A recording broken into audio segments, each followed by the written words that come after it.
Okay, hello everybody and welcome to another video. Okay, all you guys driving for Uber will have some sort of social media presence, either through Facebook, Twitter, WhatsApp, and obviously YouTube. One thing in common with all of them is the amount of complaints you will hear from drivers regarding Uber. The Uber complaint galore is social media.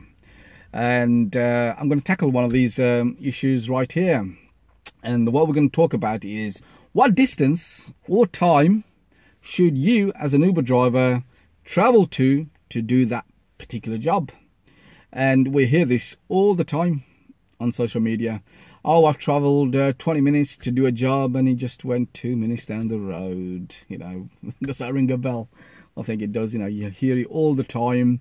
The cry, you know, and they try and relay their frustration on social media, and they want others to cry with them for whatever reason, and it does work. You know, you'll have another driver popping up, obviously, saying, oh, that's nothing, 20 minutes. I went half an hour the other day. And guess what? That was a dead job. You know, so the anger and everything is all, you know, on social media.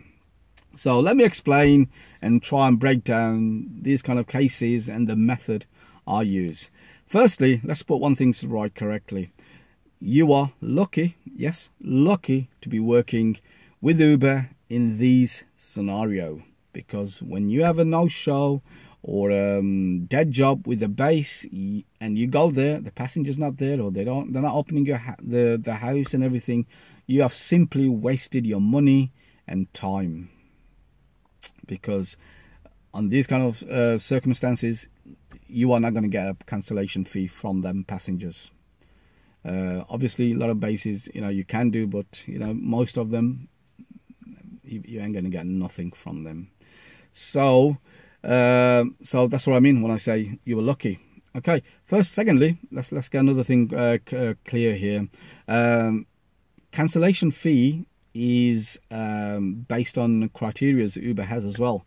I.e., if a passenger orders a cab 2 minutes and then decides to cancel, you know, you'll be eligible for that cancellation rate fee.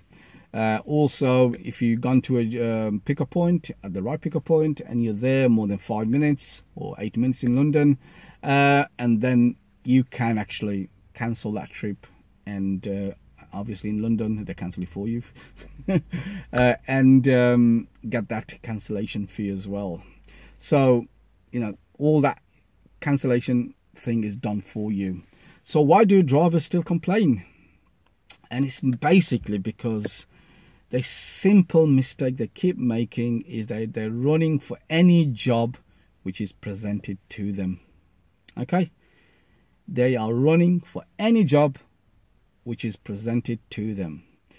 Right, firstly, let me just clear another thing out for you. A confirmation rate will not get you in trouble. Okay? Yeah, let me just go offline there. Okay, so you could complain, you could cancel many jobs as you want, and not get penalized for it. The only thing that will penalize you if you actually accept a job, which is a cancellation rate, and then for whatever reason you don't do that job, you cancel the job, you know, and through a high rate of that you can actually get deactivated, you know. So anyway, so the question is still, so given that opportunity, why do we still complain?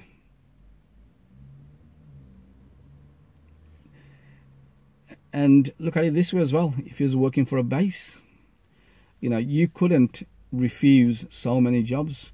If you refused a job which is in the area you are ranked in, you could actually be taken off the rank for a length of time, you know, so they could actually give you a 10 minutes penalty. I mean, I know 20 minutes penalty in Leeds, you know. And so with Uber, you could just not accept any job at all, long as you didn't confirm it, you know. So we still complain. You know, with base, they'll somehow force you to do certain jobs. You will hear say, oh, this is a regular passenger, you know, we need this covering, please go and do it. And you are made to go and do a job because it's a regular passenger. Uber doesn't make you do a certain job. So let's go back to what this video is about. How far... just got a call coming, I'll just decline that. That could be, I could get penalized for that actually, because that was a wife calling.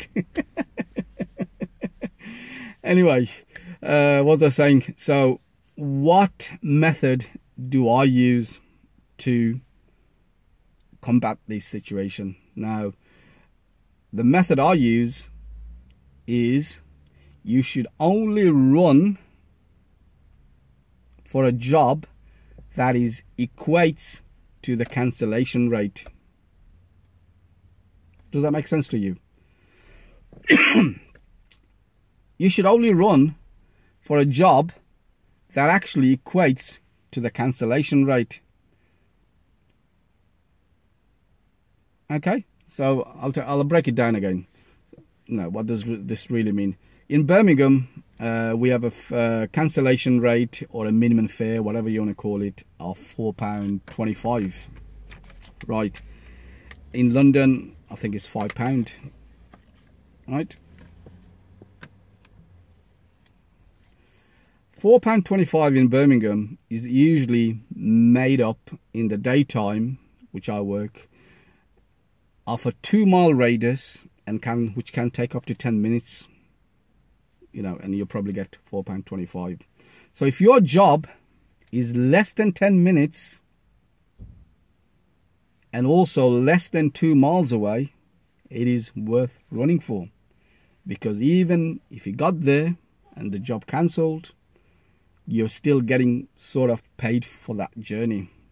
Now that is different from if I went 20 minutes down the road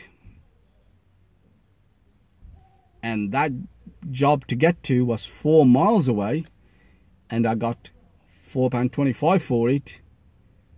That is frustrating. That to me is not worth the fare. You will get frustrated. So what you have to do is set yourself a criteria to meet. I mean, as I said, mine is in the daytime. I don't run anything over 10 minutes and I don't run anything over 2 miles, because if a cancellation rate is presented at that time, I don't mind, because I haven't run that much for it. It probably is worth it for me. Now, obviously, that's different if you're working on nights. A 10 minutes journey could be 15 miles away, you know, if you're on a motorway or whatever. So you have to adjust to that, whatever suits that time of day. So this is what I'm saying. If you're going to tackle, or if you're going to run for jobs and everything, you need to have a criteria. And you need to have 2 indicators, which is a time and length. A time as in 10 minutes and a distance as in like 2 miles for my example. So I don't run for anything for 2 miles, over 2 miles, and anything that's going to take me more than 10 minutes to do. If it's within them 2 criterias, I'll go and do it. And this is what this video is about. I hope you enjoyed it, and I'll speak to you guys soon. Bye bye now.